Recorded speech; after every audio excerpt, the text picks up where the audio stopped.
이번에는 순차회로 동작을 설명하고 그 다음에 FSM이 뭔지에 대해서 간략하게 설명하도록 하겠습니다.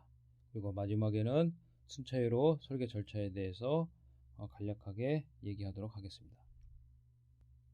먼저 순차회로 동작을 설명하기 위해서는 순차회로의 상태를 정의해 둘 필요가 있습니다. 순차회로의 상태라고 하는 것은 데이터 저장 회로에 저장된 값에 따라서 순차회로의 상태를 정의하는 것을 말합니다. 데이터 저장 회로가 0을 저장하고 있으면 스테이트 0, 저장 회로가 2를 저장하고 있으면 스테이트 1로 얘기할 수 있습니다.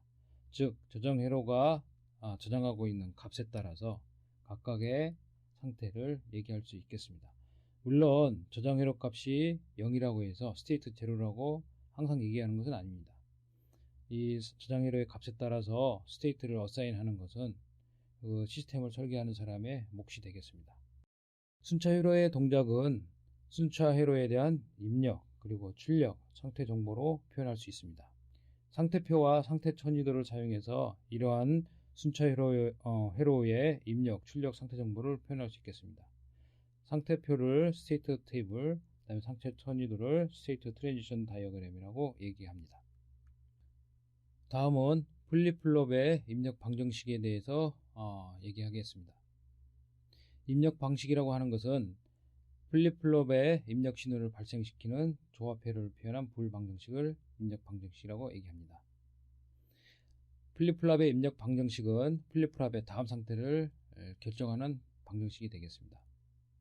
사용하는 플립플롭의 유형에 따라서 입력 방정식이 결정되게 됩니다. 바꿔 말하면 플립플롭의 입력 신호의 수에 따라서 입력 방정식의 수가 결정되고 입력 방정식의 형태가 달라지게 됩니다.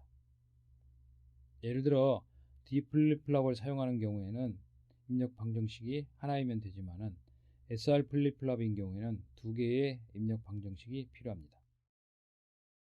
다음은 상태표에 대해서 얘기하겠습니다. 상태표는 순차 회로의 입력, 출력, 상태 정보를 기술한 표로 상태 정보에는 현재 상태, 그 다음에 다음 상태를 적게 되겠습니다. 출력과 다음 상태는 입력과 현재 상태로부터 결정되게 됩니다. 여기에 상태표가 표시되어 있는데요. 이 테이블에서 반을 나눠서 왼쪽에 있는 현재 상태, 그 다음에 인풋값, 이것은 실제로 이 상태표에서 인풋에 해당되게 되겠습니다. 현재 상태가 AB로 주어졌을 때 그때 인풋이 들어왔을 때 다음 상태가 어떻게 변하느냐, 즉 넥스트 상태라고 하는 것은 어떤 의미에서는 출력이 되겠습니다. 즉 이 회로에서 지난번에 보여준 회로에서 컨비네이션 로직이 있고 컨비네이션 로직이 인풋이 들어오고 이 컨비네이션 로직에 의해서 아웃풋이 만들어진다고 얘기했습니다. 이 컨비네이션 로직을 통해서 플립플롭의 즉 스토리지 엘리먼트의 넥스트 스테이트가 결정되고 현재 스테이트가 이와 같이 현재 상태가 이 컨비네이션 로직의 인풋으로 작용하여 아웃풋과 다음 상태를 결정한다, 이렇게 얘기하였습니다. 따라서 이 테이블을 보면은 이 컨비네이션 로직의 인풋 값은 실제로 데이터 인풋 값과 현재 상태 값이 이 컨비네이션 로직의 인풋으로 사용되게 됩니다. 이 두 가지를 갖다가 여기에 표시한 것입니다. 현재 상태의 값과 이 현재 상태의 값과 인풋 값이 컨비네이션 로직의 인풋이 되고 이 컨비네이션 로직의 출력은 실제로 아웃풋 값과 실제로 외부로 출력되는 아웃풋 값과 다음 상태를 결정하는 이런 값이 되겠습니다. 이 next state는 사실은 여기에 있는 스토리지 엘리먼트의 인풋 방정식이 되겠습니다. 그래서 요 세 개의 칼럼은 실제로의 어떤 의미에서 인풋, 컨비네이션 로직의 인풋 역할을 하고 요 세 개의 칼럼은 컨비네이션 로직 입장에서 볼 때는 아웃풋 역할을 하게 됩니다. 요 표를 가지고 이 컨비네이션 로직을 설계를 하면 되겠습니다. 상태 천이도는 상태표를 그래픽으로 표현한 그림입니다. 상태는 원으로 표현하고 상태 천이는 화살로 표현하게 됩니다. 이 상태 천이도는 순차회로의 상태 변화를 그래픽으로 표현한 것입니다. 즉 방금 전에 설명했던 요 상태표를 보고 상태 천이도를 만들 수 있겠습니다. 예를 들어서 현재 상태가 0일인 경우에 현재 상태가 0일인 경우 이 케이스가 되겠습니다. 이 원은 각각의 상태를 표시하기 때문에 상태의 표시가 2비트를 사용하기 때문에 0001, 1011이 되겠죠. 현재 상태가 0일인 경우에 인풋이 0이 들어오면 요 앞에가 인풋이 되고 요 뒤에 표시가 아웃풋이 되겠습니다. 인풋이 0인 경우에는 출력은 1이 되고 다음 상태가 00이 된다는 의미가 되겠습니다. 이와 같이 상태표에 언급된 각 상태의 천이를 그래픽적으로 이렇게 표현함으로써 이 상태의 변화를 한눈으로 알 수 있게 되는 장점이 있습니다. 다음은 순차회로 구현 예를 가지고 설명하도록 하겠습니다. 상태표로부터 플립플로버의 입력 부울 함수와 출력 부울 함수를 구하여 로직회로를 구현합니다. 사용하는 플립플로버의 유형에 따라서 입력 부울 함수가 서로 다르게 되겠습니다. 상태표가 이와 같다고 가정했을 때 현재 상태가 주어지고 현재 상태에서 인풋이 들어왔을 때 다음 상태 변화는 이와 같이 변한다고, 그리고 그때 출력은 이와 같다고 가정했을 때 실제로 현재 상태를 표현하기 위한 플립플랍의 수는 A, B 두 개면 됩니다. 그래서 여기에 D 요 꺽쇠가 있으면은 이 쐐기가 있으면은 이 레치가 되겠죠. 레치 두 개를 사용해서 상태를 표현하게 됩니다. 여기에 저장된 값이 00이면은 스테이트 0가 되겠고 이 값이 01이면은 1번 스테이트 이와 같이 매핑될 수 있겠습니다. 이 경우에 실제로 중요한 것은 이게 여기서 여기까지 이 세 개가 컨벤셔널 로직의 인풋이라고 얘기했죠. 그 다음에 이 세 개가 아웃풋이라고 얘기했습니다. 전체적인 시스템 그림은 이와 같이 스케매틱으로 표현되기는 하지만은 블락 다이어그램으로 표시한다면은 아까 그랬듯이 컨벤셔널 로직이 이렇게 있고 여기에 인풋이 들어가며 이 컨벤셔널 로직에 의해서 실제로 출력할 아웃풋이 생성되게 됩니다. 그리고 여기에 스테이트를 표시하는 플립플랍의 엣지가 있고 이 컨벤셔널 로직에서 이 다음 스테이트를 결정하는 인풋 방정식이 나오게 됩니다. 제어 신호가 나오겠죠. 그 다음에 현재 이 스테이트에서 플립플랍에서 저장하고 있는 현재 스테이트가 있고 이 현재 스테이트 정보가 이 컨벤셔널 로직의 인풋으로 들어가게 됩니다. 이 그림이 이 상태표에 그대로 나타나 있습니다. 즉 컨벤셔널 로직에서 인풋이라고 하는 것은 실제 인풋과 현재 상태의 데이터가 들어가게 됩니다. 그 다음에 이 컨벤셔널 로직의 출력이라고 하는 것은 다음 스테이트를 결정하는 이 시그널들, 즉 플립플랍의 인풋 방정식이 되겠죠. 요거와 아웃풋이 되겠습니다. 이 그림에서 인풋은 X가 되겠죠. 그 다음에 아웃풋은 Y가 됩니다. 즉 여기가 X가 되고 이게 Y가 되겠죠. 그 다음에 이 스테이트 정보를 표시하는 플립플랍은 요 두 개가 있습니다. 스테이트가 2비트로 표현되죠. 즉 A하고 B가 되겠습니다. 그래서 A하고 B가 되겠고요. 그렇죠? 지금 이 스테이트 값이 인풋 사이드로 이렇게 피드백 됩니다. 이와 같이. 그죠? 그 다음에 이 스테이트 값이 이와 같이 피드백 되고요. 요 버블이 붙어 있는 요것은 이게 Q 값이면 이게 Q 바가 되겠죠. 그래서 이것은 A 바, B 바가 되겠습니다. 요 값도 A 바 같은 경우는 사용되게 됩니다. 즉 여기서 이 컨벤셔널 로직에 해당하는 부분은 요 부분이 되겠습니다. 이걸 계산하는 방법은 자 DA는 즉 여기에 들어간 요게 DA가 되겠습니다. DA는 이와 같이 맥스텀을 보면 요 3개가 되겠죠. 그 다음에 DB는 2개가 되겠고 그 다음에 Y는 하나, 둘, 세 개가 되겠습니다. 이것을 간략화식을 통해서 얻은 결과는 이와 같이 됩니다. 이 회로를 구현한 게 이와 같이 되고요. 그래서 최종적으로 이런 스테이트 테이블을 구현한 회로는 전체적으로 이와 같이 구현할 수 있다고 볼 수 있습니다. 여기서 보는 바와 같이 이 스테이트를 표시하는 플립플랍을 배치하고 그 다음에 이 스테이트 표를 작성하고 각각의 인풋과 아웃풋을 이렇게 식별한 다음에 아웃풋에 해당하는, 즉 이 컨벤셔널 로직의 아웃풋이라고 하면 아웃풋과 이 넥스트 스테이트를 결정하는 이퀘이션, 즉 이 플립플랍의 인풋 이퀘이션을 만들면 되겠습니다. 생성하면 되겠습니다. 이 생성하는 이 회로가 이 부분에 해당되고요. 그래서 순차 회로는 이와 같은 방식으로 구현할 수 있겠습니다. 다음은 FSM에 대해서 알아보겠습니다. FSM은 파이나트 스테이트 머신이라고 해서 상태의 수가 유한한 추상적인 기계 모드를 말합니다. 상태 천이도로 동작을 표현하게 되고요. 이러한 FSM의 유형에는 무어 머신과 밀리 머신 두 가지가 있습니다. 이번에는 FSM 유형인 무어 머신과 밀리 머신을 좀 더 자세히 알아보도록 하겠습니다.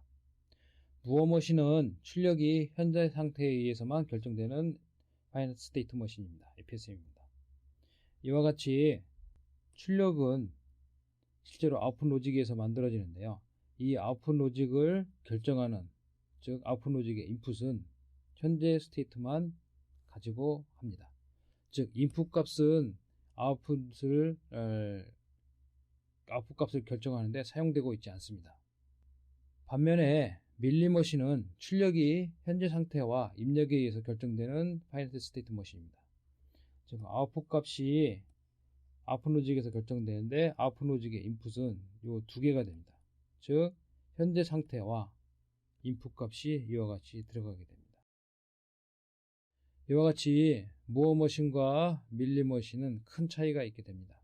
무어 머신과 밀리 머신의 큰 차이는 이 인풋의 사용 여부가 되겠습니다. 즉 출력 값을 계산할 때 인풋이 사용되는지 여부가 이 두 가지 타입을 구별짓는 가장 큰 요소가 되겠습니다. 이번에는 무어 머신과 밀리 머신을 비교해 보도록 하겠습니다. 방금 전에 설명했듯이 위에 있는 그림은 무어 머신이고 밑에 있는 FSM은 밀리 머신이 되겠습니다. 이 두 개의 FSM을 비교해 보면은 먼저 상태 수에 대해서는 밀리 머신이 좀 적은 경향이 있습니다. 그러나 동작적인 측면에서는 무어 머신이 더 안정적으로 동작하게 됩니다. 왜냐하면 무어 머신에서는 출력이 항상 클럭에 동기되어 있지만은 밀리 머신에서는 입력의 변화가 곧바로 출력에 반영됩니다. 즉 이게 무어 머신인데요. 이 출력이 현재 스테이트 값에 의해서만 결정되기 때문에 이 현재 스테이트는 여기와 같이 클락, 즉 플립플랍을 사용해서 동기화가 되어 있기 때문에 결국에는 이 아웃풋은 이 클락에 동기돼서 출력되게 되겠습니다. 그래서 훨씬 더 안정적이라는 얘기죠. 반면에 밀리머신 같은 경우에는 현재 상태 값뿐만 아니라 인풋 값이 그대로 반영되고 있습니다. 즉 아웃풋에 이 인풋이 직접적으로 영향을 준다는 얘기가 되겠습니다. 그 얘기는 인풋 값이 이렇게 변하면은 이 변화된 값이 이 라인을 타고 출력에 그대로 반영이 된다는 얘기가 되겠습니다. 이런 측면에서 이 무어 머신이 밀리 머신보다는 좀 더 안정적이라고 얘기하는 것입니다. 하지만은 반응 측면에서는 밀리 머신이 입력에 더 빠르게 반응합니다. 당연하겠죠. 인풋의 변화가 그대로 출력에 반영되기 때문에 무어 머신에 비해서 밀리 머신이 더 빠르게 반응하는 것은 당연하다고 할 수 있겠습니다. 다음은 순차회로 설계 절차에 대해서 설명하도록 하겠습니다. 먼저 설계 순서는 순차회로의 동작을 사양서로 정의하게 되겠습니다. 그 다음에 사양서에 정의된 동작을 분석해서 상태표 또는 상태 천이도를 작성하고 이 상태표와 상태 천이도를 사용해서 동작을 표현하게 됩니다. 그 다음은 상태표의 상태에 바이너리 코드를 할당하게 됩니다. 그리고 사용할 플립플롭의 유형을 결정하게 되겠습니다. 그 다음 단계에서는 상태표에서 플립플롭의 다음 상태, 즉 next state 값을 결정하는 플립플롭의 입력 회로를 설계하게 됩니다. 조합 회로 설계 방식을 적용해서 입력 회로를 설계하게 됩니다. 즉 상태표를 참조로 해서 입력 회로를 설계하는 것이 되겠습니다. 그 다음 다음 단계에서는 상태표에서의 출력 신호를 결정하는 출력 회로를 설계하고 플립플롭의 입력 회로와 출력 회로를 최적화하는 절차를 거치게 됩니다. 그리고 플립플롭과 로직 게이트를 사용해서 순차 회로를 최종적으로 완성하게 됩니다. 완성된 순차 회로에 대한 동작 검증 및 동작 주파수를 결정하는 것이 마지막 단계가 되겠습니다. 다음은 상태 코드 할당 방법에 대해 간단하게 설명하도록 하겠습니다. 상태 코드 할당이라고 하는 것은 상태 천이도에 정의된 개별 상태들의 이진 코드를 할당하는 것입니다. 이 할당된 이진 코드를 사용해서 상태를 식별하게 되는 것입니다. 상태 코드 할당 시 고려할 사항으로는 다음과 같은 것들이 있습니다. 첫 번째로 상태 천이도를 구현하는 데 필요한 하드웨어 비용과 소비 전력 등을 고려해야 됩니다. 상태 코드 할당에 필요한 하드웨어 비용이라고 하는 것은 상태 코드 할당에 필요한 플립플롭의 수 플러스 입력 신호 생성에 필요한 조합 회로의 복잡도가 하드웨어 비용이 되겠습니다. 다음은 소비 전력이 되겠습니다. 상태 천이 즉 상태 코드가 변화에 따라서 소비 전력의 차이가 있습니다. 즉 상태 코드 비트 변화에 비례해서 소비 전력이 증가하게 되겠습니다. 예를 들어서 상태 코드 변화가 00에서 01로 변하는 경우 또 11에서 00으로 변하는 경우 각각에 대해서 비트 변화와 소비 전력을 예측해 보도록 하겠습니다. 즉 상태 코드가 00에서 01로 변하는 것, 즉 상태의 트랜지션이 이렇게 일어난다는 것을 가정한 겁니다. 그 다음에 11 상태에서 00 상태로 변하는 경우 비트의 변화는 이 경우에는 한 비트가 변합니다. 그리고 이 경우에는 두 비트가 변합니다. 즉 1이 이와 같이 MSB 쪽 1과 LSB 쪽 1이 같이 변하게 되는 거죠. 즉 소비 전력은 상태 코드 비트 변화에 비례해서 증가하기 때문에 소비 전력은 이 비트 체인지의 양에 따라서 변하게 되겠습니다. 한 비트가 변화했기 때문에 한 비트를 변화했을 때 소비되는 소비 전력을 1이라고 가정했을 경우에 두 비트가 변하는 경우에는 대략적으로 계산해서 2배 정도의 소비 전력이 필요하게 됩니다. 대표적인 상태 코드 할당 방법으로 첫 번째로 카운팅 오더 할당 방법이 있습니다. 각 상태에 카운팅 순서로 비트를 할당하는 방식이 카운팅 오더 할당 방식이 되겠습니다. 예를 들어서 00 다음에는 01 그 다음에는 10 그 다음에 11 순으로 카운팅 순서대로 스테이트에 비트를 할당하는 것입니다. 이 할당 방법은 가장 간단한 할당 방법이 되겠습니다. 이와 같이 각 스테이트에 대해서 00, 01, 10, 11로 상태 코드를 할당하는 방법이 카운팅 오더 할당 방법이 되겠습니다. 두 번째 할당 방법은 그레이 코드 할당 방법이 되겠습니다. 각 상태의 전이 순서에 따라 상태 코드의 비트 변동을 최소화시키는 방법으로 코드를 할당하는 것이 이 그레이 코드 할당 방법이 되겠습니다. 예를 들어서 00에서 다음 스테이트는 01, 그 다음 스테이트는 10, 그 다음 스테이트는 11, 그 다음 스테이트는 10 순으로 각 상태 변화에 따라서 빗 체인지가 한 비트 정도, 한 개 정도만 발생하는 식으로 코드를 할당하게 됩니다. 즉 00에서 01로 상태가 변동하면은 한 비트만 변했죠. 즉 최우측에 있는 비트가 0에서 1로 변했습니다. 그 다음에 01 상태에서 11로 변하는 경우에는 상위 비트가 변했고요. 11에서 10으로 변하는 경우에는 하위 비트가 변하게 되겠습니다.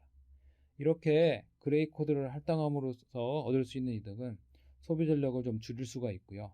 그리고 상태 전이가 랜덤인 경우에는 카운팅 오더가 유사한 문제가 있긴 합니다.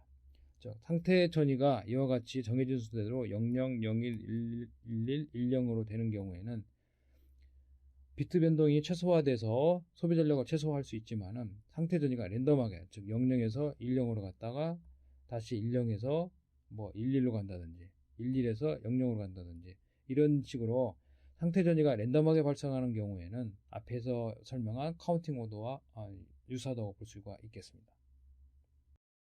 다음 세 번째 상태 코드 할당 방법은 원핫 코드 할당 방법입니다. 이 방법은 각 상태당 하나의 플립플롭을 할당하는 방법이 되겠습니다. 상태의 수가 n이라면 n비트의 상태 코드를 생성하게 되겠습니다. 즉 상태가 이 예에서는 상태가 4개인 경우인데요. 즉 n이 4인 경우를 예를 들은 것입니다. 그래서 첫 번째 상태가 0001이라면 두 번째는 0010, 그 다음에는 0100, 그 다음에 마지막으로는 1000. 이와 같이 상태 코드가 실제 상태수에 일치하고 그 상태수가 각 상태 코드가 각 상태수를 하나하나 1대1로 매핑하게 됩니다. 따라서 상태 코드에는 항상 하나의 1만 있게 됩니다. 자, 요게 스테이트 0라고 하면 스테이트 1, 스테이트 2, 스테이트 3가 되겠죠. 이와 같이 상태 정보가 이 비트 코드에 한 비트로 이렇게 표시되는 이러한 방식으로 비트를 할당한 것이 원핫 코드가 되겠습니다. 이 원핫 코드 할당 방식의 장점은 상태를 디코딩하는 회로가 굉장히 간단하다는 것입니다.